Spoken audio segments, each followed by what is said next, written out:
In corso il vertice tra Regione e Governo sulle riaperture di bar, ristoranti e negozi. Il Veneto spinge per anticiparle al 18 maggio, in serata attese importanti novità. Ma mentre si riprogrammano le ripartenze, la cautela è d'obbligo, prepariamo il piano per il ritorno del virus, dice Zaia. Da Hong Kong spunta lo spettro dell'epatite E.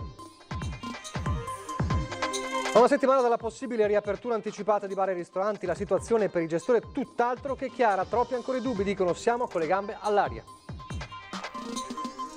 Maxi sequestro di mascherine non idonee nel Padovano, 11 persone denunciate, i dispositivi di protezione avevano una matrice comune a quelli importati dalla Pivetti.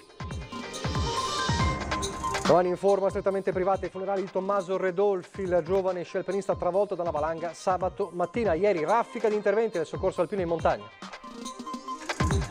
Ricordo Silvia come una ragazza dolce e determinata, le parole di Simone Borile, esponente padovano del Movimento 5 Stelle, che come preside dell'Università CIELS ha fatto laureare la cooperante liberata. Ivan, tredicenne di Ormelle, ha fatto arrivare per posta al presidente Zaia le uova da cui poi sono nati i pulcini. Per trascorrere le lunghe settimane di isolamento, i suoi coetanei suggerisce di coltivare le proprie passioni. Spettatori di Antenna 3, eccoci al telegiornale del Veneto dunque, e come sempre in primo piano diamo una veloce lettura della tabella, o meglio del bollettino dell'azienda Zero con gli ultimi aggiornamenti. Per chi non avesse seguito l'edizione straordinaria finita poco fa, questi gli ultimi dati diciamo dell'azienda Zero con 18.751, eccolo qui, dati positivi, casi positivi dall'inizio dell'emergenza, più 10 i casi positivi registrati nelle ultime ore rispetto a questa mattina. E poi come avete visto e sentito anche durante l'edizione straordinaria, il numero continua a calare, il numero dei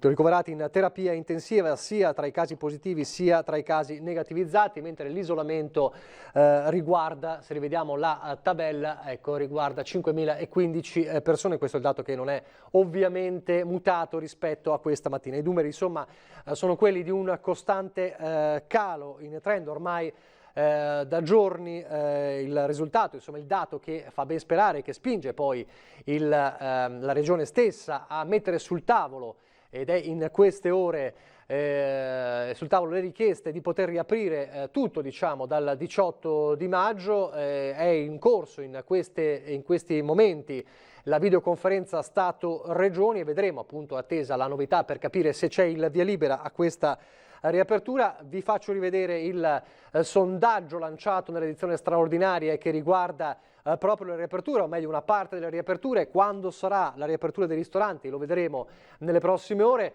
Andrete al ristorante? Vi chiediamo appunto questo, sì, 0422 162 6691 oppure no, 0422 162 6690, insomma in ballo c'è da una parte le forme diciamo di sicurezza e di restrizione che verranno adottate, dall'altro anche una comprensibile magari timore. Allora vedremo poi nella puntata di Ring di questa sera quale sarà l'esito del nostro sondaggio. Intanto lo dicevamo, la trattativa è in corso in queste ore, la Regione mette sul tavolo le sue richieste, ma intanto guarda già avanti e guarda già all'autunno, a quello che potrebbe essere un ritorno del virus. Quali sono le istanze che porta il Veneto? Apertura il 18 di servizi alla persona, negozi, bar, ristoranti, centri sportivi, palestre, insomma aprire.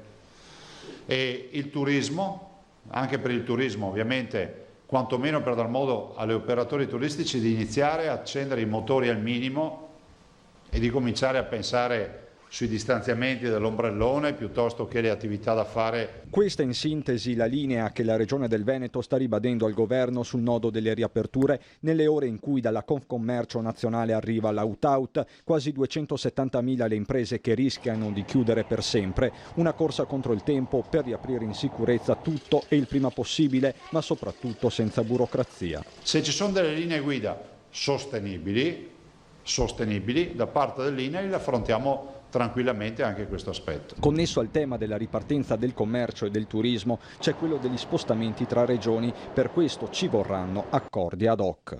Ci vogliono i governatori che alla luce dei dati sanitari e epidemiologici di casa loro valutino se è il caso oppure no, per cui non la metterei come come si può dire, la madre di tutte le battaglie. Stiamo lavorando anche per questo, ma il tema del blocco di spostarsi fuori regione se non per lavoro, salute o motivi indifferibili ha un senso, perché dal punto di vista sanitario ha un senso. E proprio dal punto di vista sanitario si guarda al nuovo allarme che arriva dall'est del mondo, quello dell'epatite E da Hong Kong, ma il Covid-19 qualcosa ha insegnato. L'esperienza coronavirus, depurata dai pazienti, dai morti che hanno il massimo del rispetto, però da un punto di vista scientifico e sanitario e di sanità pubblica, è una macchina che va bene per qualsiasi roba adesso. Gli occhi della sanità veneta restano comunque puntati al Covid, nonostante la curva diminuisca e lo stesso Zaia parli di una pulizia sanitaria in atto negli ospedali. A preoccupare è il ritorno del virus,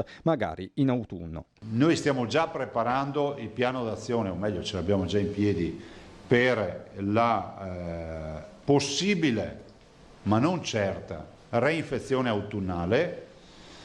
E possiamo dire che abbiamo un piano con lo schieramento dell'artiglieria pesante. E tra le armi ci sarà sicuramente la banca del sangue degli ex malati. La macchina è pronta, come dimostra anche il video diffuso proprio in queste ore. La partita del sangue è importante perché noi dobbiamo sempre avere un piano, perché se a ottobre fosse definito che la cura, una delle cure di riferimento fosse quella del plasma, il soggetto attuatore non può dire ma io non ce l'ho, perché qualcuno potrebbe venirmi a dire scusa, ma non stiamo praticando cure perché tu non ti sei preoccupato di attivare un magazzino, invece noi l'abbiamo attivato.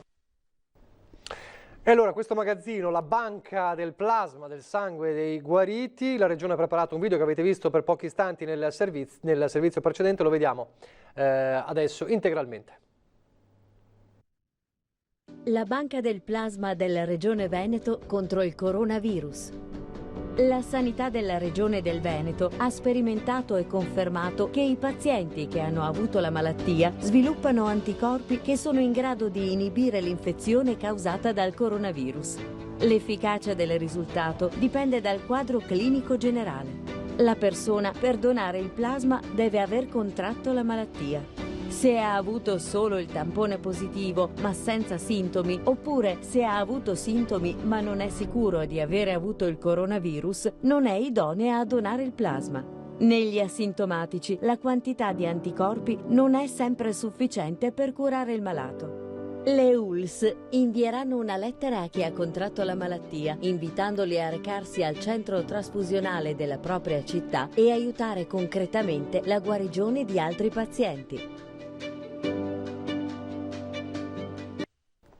Lettere che sono in arrivo ormai in queste ore per queste persone. Da una parte dicevamo decisivo il tavolo, il confronto Stato-Regioni sulle riaperture, ma poi c'è anche l'attesa per l'approvazione del decreto rilancio, ma i sindaci dei capoluoghi del Veneto sono molto preoccupati.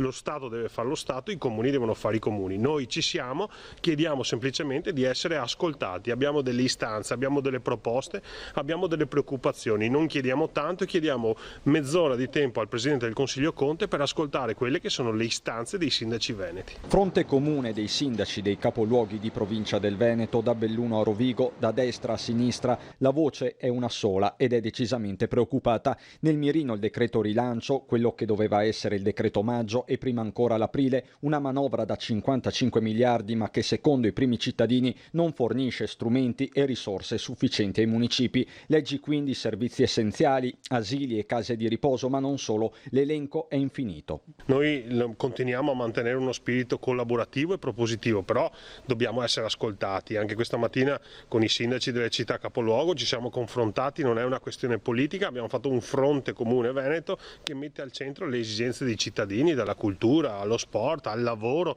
alla famiglia, alla ripresa delle scuole, il trasporto pubblico. Tanti sono i temi che oggi hanno un sacco di incognite e soprattutto che ci preoccupa proiettati verso il futuro. Il problema è contabile. Con l'emergenza Covid ci sono solo flussi in uscita e la tenuta dei bilanci è divenuta impossibile, dice Conte da presidente dell'Anci del Veneto. I bilanci comunali stanno in piedi con le entrate tributarie che in questo momento sono sospesi, scontati, spostati e quindi non ci sono, con le multe che che in questo momento per fortuna non ci sono, e con i trasferimenti dallo Stato che però in questo momento sono un'incognita. Le risorse, conferma da Padova il collega Sergio Giordani, servono per programmare un consistente piano di rilancio e di coesione sociale che non può prescindere dagli amministratori che sono ogni giorno in trincea. Oggi però i tempi stringono, abbiamo bisogno di tempi certi, di fondi certi, e quindi è finito il tempo delle trattative. Oggi bisogna dare risposte ai comuni e ai cittadini. I sindaci poi appoggiano in pieno la linea della riapertura in sicurezza, impossibile andare oltre il 18 maggio. Noi chiediamo che chi è in grado di ripartire in sicurezza lo possa fare, anche perché ormai siamo arrivati a quasi 3 mesi di chiusura delle attività commerciali. Credo che il sacrificio che stiamo chiedendo a certe fasce di cittadinanza è davvero un po' troppo. A proposito di crisi da coronavirus, sentite questa storia, la storia di un piccolo imprenditore dell'Alta Padovana disperato per lo stop imposto dall'emergenza sanitaria, si è rivolto a un'associazione di consumatori. Ecco cosa ha raccontato. Una chiamata molto particolare, di solito non rispondo ai numeri che non conosco, ma in quel caso ho risposto. Io ne ho sentito uno, si vergognava in maniera lo si sentiva comunque dalla voce stridula che si vergognava. Ha cercato di fare un numero, ha trovato il mio numero, ha chiamato me. Alla fine ha voluto chiudere anche in fretta la telefonata perché aveva paura che capissi o potessi capire chi era. Ha balenato il fatto di dire: se non trovano una soluzione io mi vergogno troppo con la mia famiglia non sa niente della mia situazione reale, io sparisco, mi tolgo la vita. Questa la testimonianza di un piccolo imprenditore dell'Alta Padovana raccolta da Marco Paccagnella di Federcontribuenti. Un uomo abituato a lavorare che da garzone di bottega è riuscito a costruire un'impresa. La moglie, scherzando, sulle sue mani dice che potrebbero grattugiare il formaggio da quanto sono ruvide. Imprenditori così hanno costruito il Veneto e ora sono in grossa difficoltà. Ho un problema, mi ha detto, sto andando in depressione e comincio a vedere tutto in bianco e nero. Al più presto, se mi arriva qualcosina, almeno i 25.000 per acquistare i prodotti, il materiale che mi serve per la lavorazione, la materia prima, io inizio e già lavorando poi non ci penserei più. L'associazione di Paccagnella sostiene che siano almeno 25 i suicidi in Italia durante questo periodo di quarantena. Sono molte le associazioni che si mettono a disposizione anche per gli imprenditori in difficoltà. Non bisogna scivolare nella disperazione. Chiunque abbia qualche problema o abbia qualche strana idea ci chiami immediatamente. I soldi arriveranno a breve. Stiamo facendo una pressione impossibile con le parti politiche che sono di destra, di sinistra, sono trasversali a livello parlamentare, perché arrivino i denari nei conti correnti, che la gente non si trovi comunque non solo da non poter mangiare, ma da non poter operare, e che l'azienda, magari storica, muoia. Se chiude non riaprirà mai più. E sempre dal Padovano, i tanti flash mob dei commercianti in queste settimane, in questi giorni. A Este è successo questo. In questi giorni abbiamo deciso di girare un video per riportare idealmente i clienti nei diversi negozi in tutta la città e ricordare che siamo pronti ad accoglierli in tutta sicurezza.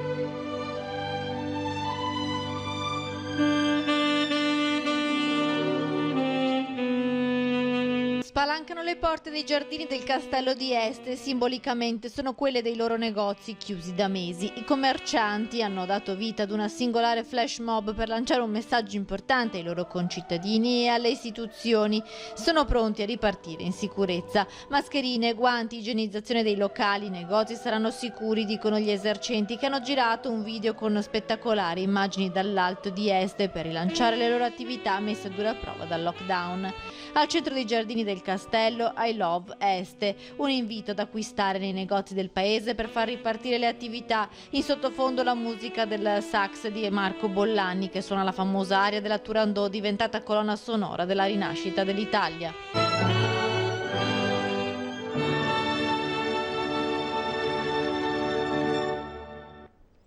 Riaprire, ma come? Guardiamo un ristorante a Vicenza. Ecco, siamo come le sedie, siamo tutti con le gambe all'aria. Siamo qui che cerchiamo di capire come dovremmo fare e agire per gli spazi tra i tavoli, per agire per quanto riguarda le entrate e le uscite contingentate. E le tovaglie in tessuto o solo tovagliette di carta? È consentito l'uso del climatizzatore? E la sanificazione, come e con che frequenza farla? Sono solo un esempio dei dilemmi in cui si stanno dibattendo i ristoratori. In questo noto locale in città, giunto alla terza generazione, i 16 dipendenti sono ancora a casa in attesa della cassa integrazione. I 150 coperti nelle 3 sale prima della pandemia ora sono un lontano miraggio. Il piacere di venire in un locale, cenare, aggregarsi, festeggiare, non c'è più. I nostri clienti ci hanno già anticipato, se dovesse essere effettuata la separazione in plexiglass, ci hanno già detto che restano a casa. Ecco allora che scattano le simulazioni, metro alla mano. Non abbiamo ancora capito bene le distanze, ma comunque se dobbiamo tenere 2 metri per 2 metri in una saletta che mi portava 16 posti, 16 persone, a oggi me ne posso contenere 4. Ma la parte più gravosa ad oggi sono le bollette che non si sono mai fermate, le tasse che continuano ad essere attive. Se oggi non abbiamo la liquidità, non l'avremo neanche fra un mese. Vogliamo capire che se ce le spostate non serve a nulla, dobbiamo eliminarle. Un altro fronte, le scuole guida. Vediamo com'è la situazione qui. A chiedere risposte sono anche le scuole guida che dall'inizio della pandemia hanno visto il loro codice Ateco attivo, ma il core business, i corsi e lezioni di scuola guida bloccati. Siamo stati aperti e ad incasso zero. Sintetizza così la situazione Cristian Filippi, segretario nazionale Autoscuole Confarca. Impossibili le lezioni online per le autoscuole, di fatto verrebbe meno il principio di controllo da parte dell'amministrazione, così tutto si è fermato da ormai 2 mesi con inevitabili perdite di fatturato. Il primo spiraglio è giunto a maggio grazie alla Regione Veneto. La Regione Veneto con una nota dell'8 di maggio ci riconsente di ripartire con le attività formative pratiche sui veicoli destinati ad uso scuola guida. La prima regione d'Italia, stiamo facendo da apripista fondamentalmente nel rispetto sia dei DPCM che delle ordinanze ministeriali. Un passo in avanti, ma non basta, serve che anche la motorizzazione civile si muova. Da oggi le autoscuole del Veneto sono in grado di poter ricominciare le esercitazioni pratiche. Adesso noi chiediamo a gran voce alla motorizzazione di riprendere anche con gli esami di guida. Chiediamo dei protocolli che non arrivano, chiediamo di essere messi in grado di lavorare. Pochi istanti di pubblicità, poi ancora il telegiornale del Veneto.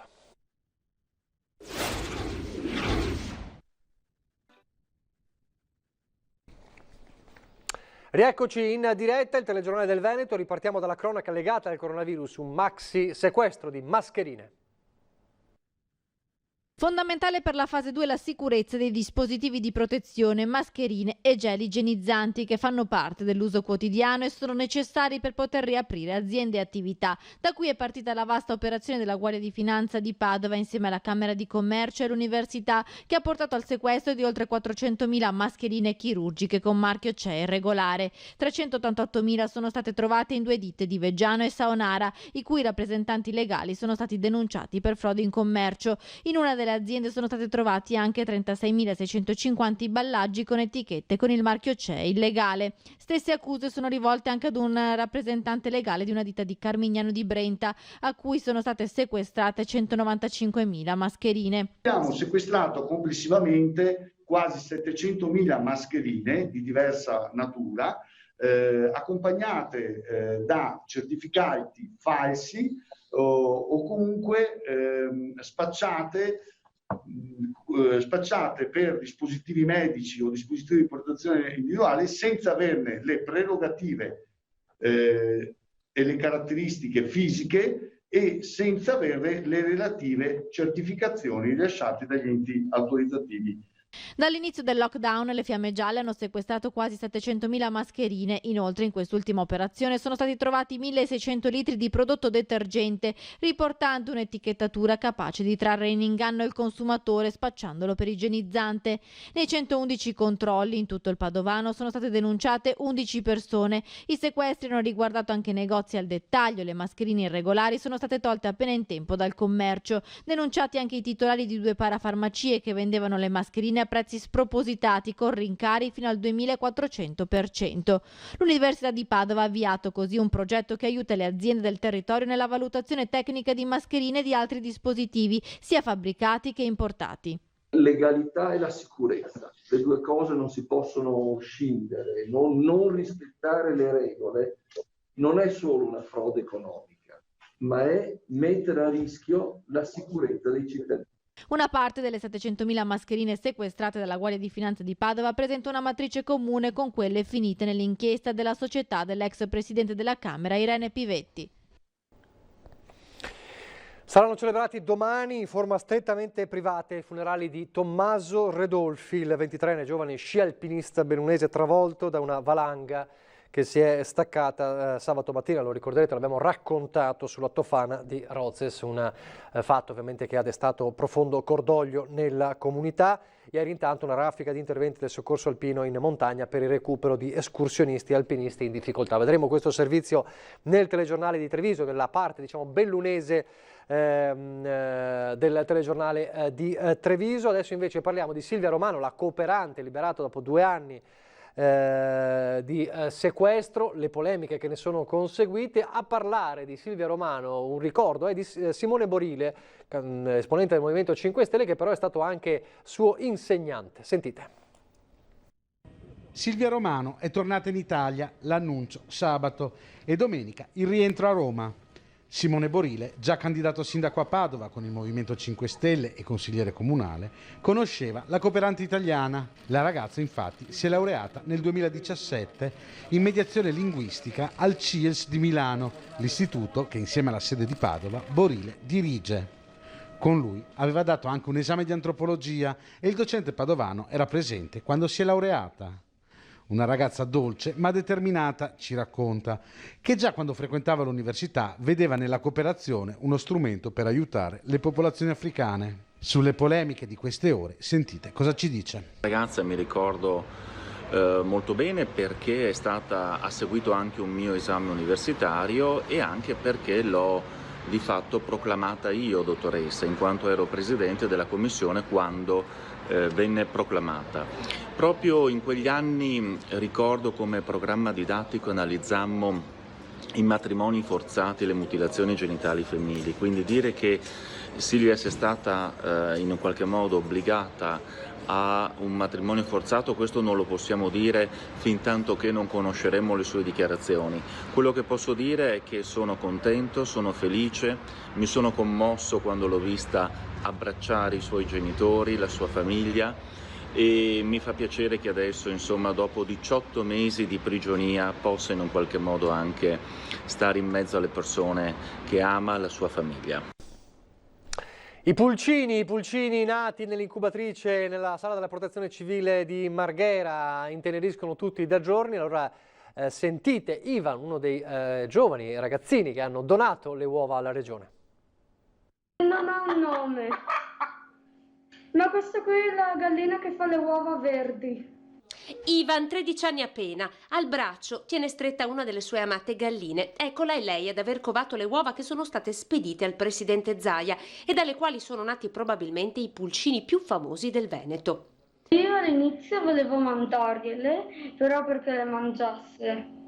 Ma dopo avevo sentito l'altro bambino che gliele aveva mandate perché facessero i pulcini e quindi anche io l'ho voluto fare. Era al momento sì che tutti facevano le donazioni e volevo donare quello. 13 anni è una scuola da frequentare per imparare attraverso il computer come tutti i suoi coetanei. 13 anni è una passione grande come quella per gli animali. 13 anni è l'interesse e l'affetto verso quel signore che tutti i giorni puntuale parla alla gente e si occupa del Veneto. Si impegna tanto Mi piace anche che si interessa delle persone. Uova verdi, blu dalle sfumature cangianti, conosce le razze, incrocia le specie, segna le date sul calendario e poi conta 21 giorni per veder nascere i suoi pulcini. Quando ha deciso che quelle sarebbero state per il presidente Zaia 10 uova, le ha avvolte con dello Scottex una a una e poi messe in una scatola da scarpe. La mamma Claudia, insegnante all'ITIS di San Polo, ha fatto il resto e grazie all'aiuto delle poste con i dipendenti dell'ufficio di San Polo in 24 ore le uova sono arrivate a Marghera. Farà l'agricoltore Ivan. Intanto i suoi pulcini hanno strappato più di qualche sorriso a chi ogni giorno ascolta il bollettino dell'emergenza. Ai suoi coetanei strappati alla normalità delle loro vite il suo messaggio. Di avere una passione e di stare tranquilli che forse finirà tutto in fretta. Ci sarà invece, l'avete intravisto nel servizio, tra gli ospiti questa sera di Ring, Damiano, l'altro ragazzino, diciamo padovano, che ha donato le uova al presidente Zaia. Tra gli ospiti di Ring questa sera tanti ovviamente i temi da affrontare. Nell'anteprima di Ring sentiremo ancora Simone Borile in diretta per parlare con lui proprio anche del caso Silvia Romano, ma poi ci saranno ad esempio il sindaco Mario Conte, presidente di ANCI Veneto, l'onorevole Lorenzo Fontana, segretario della Lega del Veneto, Davide Croce, ristoratore, Elena Rocca, Movimento 5 Stelle, Fabrizio Boron della Lega, Graziano Azzalin del Partito Democratico, Luca Simeone, insegnante di spinning, e appunto il piccolo Damiano Toniolo, uno dei bambini, diciamo, di quei pulcini ormai diventati famosissimi. Vi lascio le previsioni del tempo e fra poco il telegiornale di Venezia.